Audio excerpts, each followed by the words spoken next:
Hello everyone, so this is my first video of biology chapter life processes. Hindi में कहें जैव प्रक्रम। Life processes होते क्या हैं? ये वो प्रोसेस होते हैं जिनके अंदर इंक्लूड होते हैं वो प्रोसेस जो कि आपको लाइफ को सर्वाइव करने के लिए इम्पॉर्टेंट होते हैं, नेसेसरी होते हैं। उनके बिना आप जिंदगी नहीं जी सकते। It means you will be dead. ये फोर होते हैं, यानी कि हमारी जो चैप्टर है वो फोर वीडियो होंगे, या फिर हम कह सकते हैं फोर पार्ट्स में डिवाइडेड है, विच आर न्यूट्रिशन, जिसे हिंदी में पोषण कहते हैं। पोषण मतलब जो भी खाते हैं, यानी कि हमें न्यूट्रिशन जिससे मिलता है, हमें खाना कैसे मिलता है वो सब इस वीडियो में है। इस वीडियो में हम न्यूट्रिशन के बारे में पढ़ेंगे। सेकेंड वन इज रेस्पिरेशन, जिसे हम हिंदी में श्वसन कहते हैं। थर्ड वन इज ट्रांसपोर्टेशन,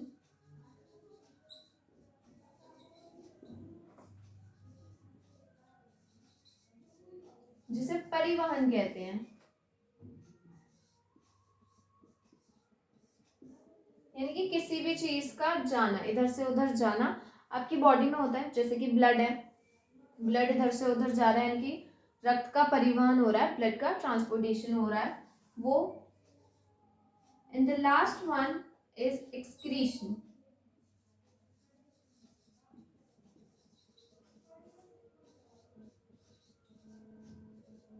जिसे हिंदी में उत्सर्जन कहते हैं।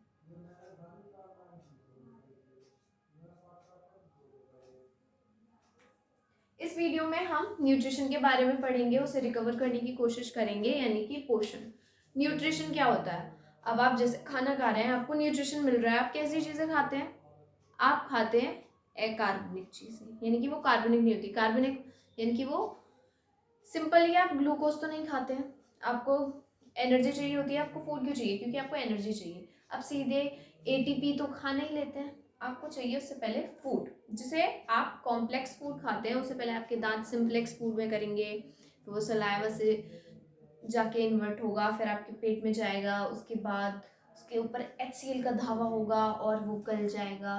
फिर उससे आपको, आप फिर रेस्पिरेट करेंगे, आप ब्रीथ करेंगे, सांस आएगी, ऑक्सीजन आएगी, तो उसका ब्रेक डाउन होगा। ब्रेक डाउन से ग्लूकोज का ब्रेक डाउन होगा।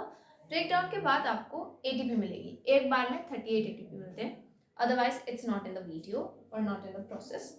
न्यूट्रिशन के अंदर में वो सारी चीजें आएंगी कि कैसे क्या, बस ये नहीं आएगा कि उसका ब्रेक डाउन कैसे हुआ। ब्रेक डाउन रेस्पिरेशन वाले पार्ट में आएगा। न्यूट्रिशन में सिर्फ इतना आएगा कि हम कैसे न्यूट्रिशन लेते हैं। न्यूट्रिशन भी टू टाइप्स का होता है, हेट्रोट्रॉफिक और ऑटोट्रॉफिक। हेट्रोट्रॉफिक और ऑटोट्रॉफिक का मतलब क्या होता है?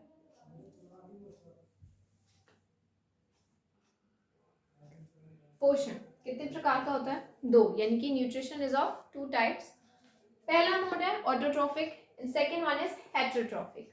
ऑटोट्रॉफिक और हेट्रोट्रॉफिक ये होते हैं। ऑटो, ऑटो से कुछ समझ में आ रहा है? ऑटो यानी कि स्वपोषी, यानी कि खुद से खाना बना लेना। अब आप कहोगे खाना तो हम भी बनाते हैं, हमारी मम्मी बनाती है पूरी, तो ऐसा नहीं है। हम वो जो खाना बनाते हैं वो प्रॉपर ग्लूकोज नहीं है, या फिर हम कहें कि वो चीज़ नहीं है जो कि हमारी बॉडी एनर्जी के लिए चाहती है। हमारी बॉडी को चाहिए ग्लूकोज एनर्जी के लिए, एनर्जी के लिए। हम जो खाना खाते हैं वो ग्लूकोज नहीं है, उसके अंदर और भी चीज़ें हैं जो कि वेस्ट मटेरियल हम छांटते हैं और फिर निकाल देते हैं अपनी बॉडी से। दैट्स वाई हम ऑटोट्रॉफिक मोड नहीं, ऑटोट्रॉफिक मोड का यूज़ नहीं करते हैं। We use heterotrophic mode, which means हम डिपेंड है किस पे, प्लांट्स वगैरह पे अपने खाने के लिए। और जो प्लांट्स हैं वो अपना खाना खुद बना लेते हैं। वो कैसे बना लेते हैं? By the process of photosynthesis, जो आपने 5th क्लास में भी पढ़ा होगा। Let me remind you. उसके अंदर जो प्लांट्स हैं वो CO2 लेंगे, जो कि हम उन्हें देते हैं बाय आर रेस्पिरेशन। हम उनसे ऑक्सीजन लेंगे, उन्हें CO2 देंगे। That's why we are interdependent out of the syllabus. जब उन्हें हम CO2 देंगे तो वो CO2 लेंगे एटमॉस्फेयर से, अपने जड़ों से, रूट्स से जल लेंगे, यानी कि H2O लेंगे, वाटर लेंगे, और उसके बाद सनलाइट और क्लोरोफिल की प्रेजेंस में वर्क करेंगे और ग्लूकोज बनाएंगे, विच आर देयर फूड। यानी कि वो ऑटोट्रॉफिक मोड का यूज करते हैं, जिन्हें हम कह सकते हैं कि वो ऑटोट्रॉफ्स हैं। हम हेटेरोट्रॉफ्स हैं बिकॉज हम खाना अपना खुद नहीं बनाते हैं, हम कॉम्प्लेक्स फूड को लेते हैं, उसके बाद उसे सिंप्लेक्स फूड में बनाएंगे, फिर ग्लूकोज बनेगा, उसके बाद उसके ब्रेकडाउन के बाद हमें एटीपी में एनर्जी मिलेगी। इसका मतलब हम हेटेरोट्रॉफ्स हैं, हम ऑटोट्रॉफ्स नहीं है। हेटेरोट्रॉफिक मोड का यूज 3 टाइप के ले लेते हैं, जैसे कि होलोजोइक, और ये जो पैरासाइट्स होते हैं, मच्छर भी है, वो भी हेटेरोट्रॉफिक है, वो भी अपना खाना खुद नहीं बनाता, कामचोर। इसके एग्जाम्पल में प्लांट्स, और इसके एग्जाम्पल में ह्यूमंस, ये कोई भी ले लो, एनिमल्स ले लो, खुद माइंडली आपको पता है कि जो एनिमल्स हैं वो भी अपना खाना खुद नहीं बनाते हैं। ऑटोट्रॉफिक में प्लांट्स आ गए, साइनोबैक्टीरिया आ गए, ये सारे अपना खाना खुद बना लेते हैं, जिनमें क्लोरोफिल होता है वो अपना खाना खुद बना लेते हैं by the process of photosynthesis. कभी कभार इन दोनों के अंदर क्वेश्चन में डिफरेंस बताने को आ जाता है, डिफरेंशिएट बिटवीन ऑटोट्रॉफिक मोड और हेटेरोट्रॉफिक, और बिटवीन हेटेरोट्रॉफ्स और हेटेरोट्रॉफ्स और ऑटोट्रॉफ्स। तो बस 3 पॉइंट लिखते हैं। एक तो एग्जाम्पल पॉइंट हो जाता है, एक हो जाएगा कि ये सरल कार्बनिक पदार्थ को, ये सरल अकार्बनिक पदार्थों को कार्बनिक पदार्थों में बना लेते हैं, और ये नहीं बना पाते हैं, ये दूसरों पर डिपेंड रहते हैं। ये फोटोसिंथेसिस यानी कि प्रकाश संश्लेषी क्रिया के कारण अपना खाना स्वयं बनाते हैं, और ये स्वयं नहीं बना पाते हैं। फिर एग्जाम्पल लिख देंगे, क्वेश्चन हो जाएगा। उसके बाद हम आते हैं कि अब हमें पोषण मिलता कैसे है, यानी कि एक बार हम लर्न करेंगे कि प्लांट्स में कैसे आता है, प्लांट्स अपना न्यूट्रिशन कैसे करते हैं। वो कि हमें पता है कि वो फोटोसिंथेसिस की हेल्प से करते हैं। उसमें तो एक रिएक्शन लिख सकते हैं मोस्टली, अगर क्वेश्चन मोस्टली आता नहीं है प्लांट्स के ऊपर, जो मेन टॉपिक आता है वो ह्यूमंस पे आता है कि ह्यूमंस का न्यूट्रिशन का पूरा प्रोसेस बताएं, यानी कि उसके खाने से लेकर जब पच जाए खाना उसके बाद दें। ट्रांसपोर्टेशन नहीं बताएंगे, इसमें ग्लूकोज भी नहीं बताया जाएगा, ना एक्सक्रीशन बताया जाएगा, बस ये बताया जाएगा कि हमने खाया, उसके बाद जो पूरा हमारा प्रोसेस है कि कैसे फेरिनिक्स पे गया, उसके बाद अब यूसोफेगस से निकल के वो लिवर के पास गया, उसके बाद ऐसे, यानी कि पूरा डाइजेस्टिव सिस्टम बता देना है। ये चीज़ पोषण में आ जाएगी, न्यूट्रिशन वाले प्रोसेस में आ जाएगी, और इससे रिलेटेड कोई क्वेश्चन आता नहीं है। डाइजेस्टिव सिस्टम, ये वाला क्वेश्चन बहुत इंपॉर्टेंट है, बहुत ज़्यादा आता है, विद डायग्राम ज़रूर आता है, और अगर नहीं भी आता है तो diagram banana it's a plus point, आपको बहुत हेल्प करेगा। लॉन्ग क्वेश्चन में आएगा फिर तो डायग्राम बनाना ज़रूरी होता है। स्टार्ट करेंगे हम इसके मुंह से, जो कि मैंने बहुत टेढ़ा बना दिया है, बट हाँ सुनियो समझ लेना, वो जो डोरेमोन में होता है उसका मुंह थोड़ा टेढ़ा नहीं होता, जैसे उसका ये हो गई, इसकी नाक, ये मुंह हो गया, तो इसके कंधे ला देंगे आप। ये इसका पेट, पेट थोड़ा मोटा होता है, यस, इतना ही रखें, पैर ना बनाए। ये थोड़ी ड्राइंग अजीब लगेगी बट स्टिल समझने के लिए, इसका मुंह कैसे बन गया ऐसे समझ लो। तो इधर तो देखो दांत हो जाएंगे, ऐसे ऐसे ऐसे, खतरनाक से दांत है, तो ये तो दांत आ गए, जो कि इम्पोर्टेंट है नहीं। मोस्टली जो डाइजेस्टिव सिस्टम है, यानी कि आपके जो माउथ और बकल कैविटी से स्टार्ट लेकर एनस तक, बल्कि एनस भी नहीं, एंडिंग कर देना लार्ज इंटेस्टाइन पर, बस इतना ही आता है, जो कि लगभग 8 से लेके 10 मीटर तक होता है। यहाँ से लेके लार्ज इंटेस्टाइन तक का जितना भी, जितनी डिस्टेंस होता है वो 8 से 10 मीटर तक फैला हुआ है। तो पहले तो ये दांत आ गए, ये माउथ या फिर हम और बकल कैविटी भी कह देते हैं, जिसे हिंदी में मुख या मुखगुहा कहते हैं। डायग्राम थोड़ा लंबा है, जल्दी जल्दी समझा रही हूँ इसलिए राइटिंग थोड़ी अजीब आ रही है। इसके बाद यहाँ से स्टार्ट थोड़ी सी ऐसी आ जाती है, यहाँ पे होती है फेरिनिक्स, जो कि यहाँ की नाक से ज्वाइन करके ऐसे आती है, यानी कि जो फेरिनिक्स होती है उसके अंदर जो आप रेस्पिरेट करते हैं, यानी कि एक पॉइंट ऐसा आता है जहाँ पे ऐसा नहीं बोलते कि खाना जल्दी जल्दी में नहीं खाना चाहिए वरना कि सांस वाली नली में फंस जाएगा, ऐसे बोलते हैं ना खाना खाते टाइम आपके पेरेंट्स, तो वो इसीलिए होता है, वो यही वाली होती है कि इससे निकल के अगर फंस गई तो ऐसा होता है कि फिर वो जो सांस लेने वाली नली है उसमें फंस जाएगा, फिर आपको सांस नहीं आती है, अटक जाता है ना कभी कभी खाना, जैसे फंदा लग जाता है ऐसे, तो इसे हम बोलते हैं ग्रसनी, जिसे फेरिंक्स बोलते हैं इंग्लिश में। उसके बाद आती है ऐसी पतली सी यूसोफेगस, जिसे हम हिंदी में तो ग्रास नली कहते हैं, जिसमें हमारा खाना जाता है, इसके थ्रू हमारा खाना जाएगा हमारे पेट तक, जिसे हम इसे जो स्पेलिंग है इंग्लिश में वो से स्टार्ट होती है यूसोफेगस।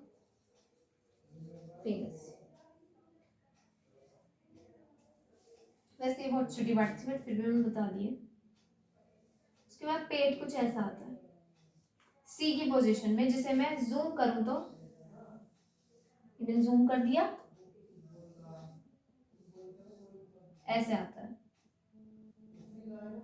सी की शेप बनती है पेट की। हमारा पेट कितना जरा सा लग रहा है, कितना खा लेते हैं आप लोग इसमें, मैं भी बहुत खा लेती हूँ।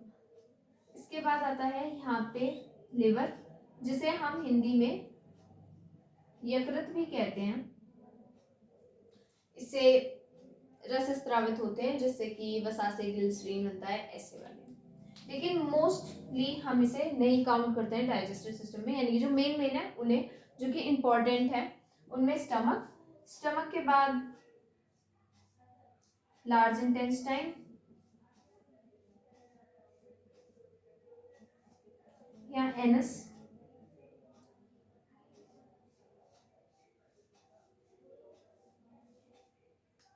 और उसके बाद यहाँ छोटी आंत यानी कि स्मॉल इंटेस्टाइन, ऐसी बनती है ना कुछ, आपके डायग्राम में और अच्छी होगी, फिलहाल ऐसे समझ लेते हैं।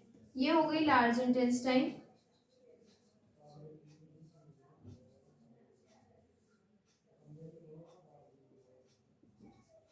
ये हो गई